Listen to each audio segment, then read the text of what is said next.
Dude is big. He's not as slow as people think he is, and he can punch. You know, that's why a lot of people know, like, Terence Crawford and his strength, his poise, his skill level, his defense. It was a masterclass, and I think it shot him right up to the number one pound for pound. I'm fighting Jake Paul.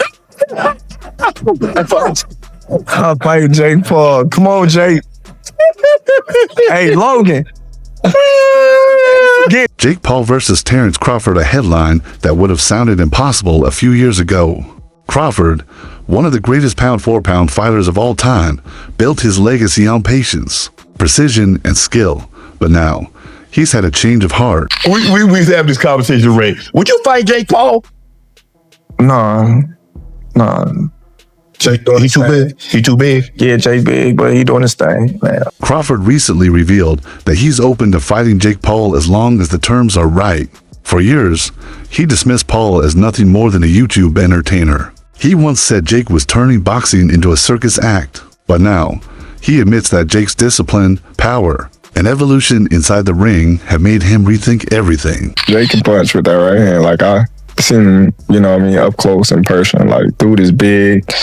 He's not as slow as people think he is, and he can punch. That's why a lot of people know, like, there was times where, him and Tyson was in the ring and he could have, like, laid it on Tyson, but he kind of, like, held back. It's one of the most unexpected storylines in modern boxing. Not long ago, Crawford didn't respect what Jake stood for, a YouTuber making millions while skipping the traditional amateur grind and calling out seasoned champions who spent decades earning their respect. But with Gervonta Tank Davis possibly out of his next fight against Jake due to legal issues, Crawford might step in as a replacement. Let's be real, when the payday is this big, even legends start to listen. Jake Paul, Gervonta Tank Davis, the fight is in jeopardy. There's another, yes, I said another domestic abuse allegation against Gervonta Davis, and that may either destroy, postpone, change the entire event. So how did one of boxing's purists go from mocking Jake Paul to possible sharing the ring with him?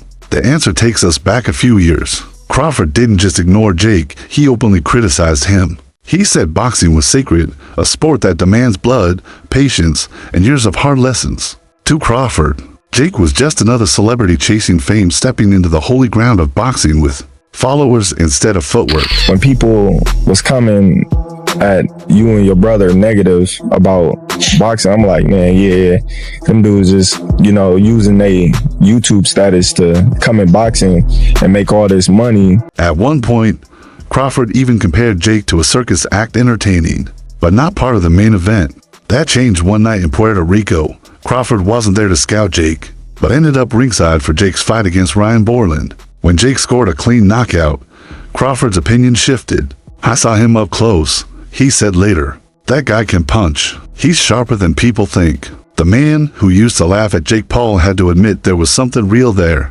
Asterisk. And you got all these boxers that's been doing it their whole life that doesn't even make close to what they making. I think it's disrespectful to us in the game. And then weeks later, Crawford appeared on Logan Paul's podcast and shocked fans by admitting he'd been wrong. "At first, I thought he was just using YouTube fame to cash in," Crawford said. "But then I saw him train. I saw how hard he worked. The dude's improving." Coming from a perfectionist like Crawford, that was high praise. Jake wasn't just showing up for attention anymore, he was training with pros, following strict regimens and getting better with every fight. Asterisk. His last fight, I was there ringside and sitting there, and I'm like, man, this dude can punch with that right hand. And I'm like, man, he ain't just no regular. Something changed. Yeah, like when you see it firsthand, like he ain't fighting no killer. At first, it was acceptable to call Jake serious but not special.